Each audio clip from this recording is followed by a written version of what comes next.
Donald Trump. It's just me, Paula Poundstone. I was just playing with the cats. Can I ask you a question? Do you and Melania have matching I don't care jackets? I heard some of your interviews today after Iran said they wouldn't negotiate anymore, and you just kept saying, I don't care at all. It was getting really boring. And that's what I want to talk to you about. A lot of former presidents kept diaries.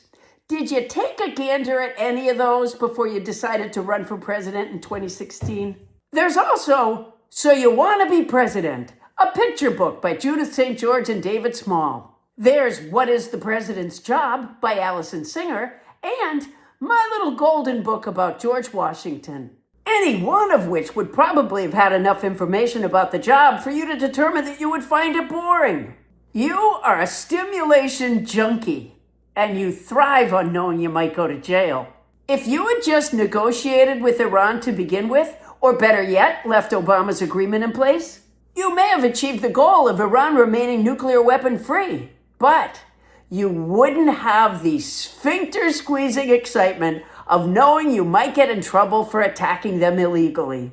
And you're not doing the negotiating anyway. You're busy choosing throw pillows for the rumpus room in the bunker. So you're looking at the Wayfair catalog online, and your son-in-law, Jared Kushner, who desperately needs supplements, calls you from Pakistan to tell you that the Iranian guy told the translator to tell the Pakistani guy, who told the translator who told Jared, that they never came to you with tears in their eyes like you told the press, and said they wanted to be partners with you controlling the Strait of Hormuz.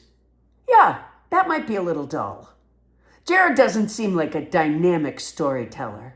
I was going to say that you should go negotiate directly, but given the chain of custody it takes for each little bit of dialogue to get passed along, it's not worth it to have a liar in the conversation. You know what I mean? So you say something to the translator who tells the Pakistani guy. He says it to the translator who says it to the Iranian guy, who says something to the translator who repeats it to the Pakistani guy, who has the translator tell you, bullshit, you have 18 trillion in foreign investments. You definitely wouldn't have been any help in the negotiations. You were asked in these news interviews if you were worried about gas prices, and you said you weren't. Our problems are water off a duck's back for you, aren't they, Quacky? I don't know what job you could do, because you're not willing to study and learn. I mean, I know you're 80, so don't go for a doctorate. You told the Artemis 2 spaceship crew that you could have been an astronaut. You could not. First of all, you'd be in some small spaces with your coworkers. In addition to the obvious physical and mental qualifications you lack, you also have to have interpersonal skills. You have to be able to admit you're wrong sometimes.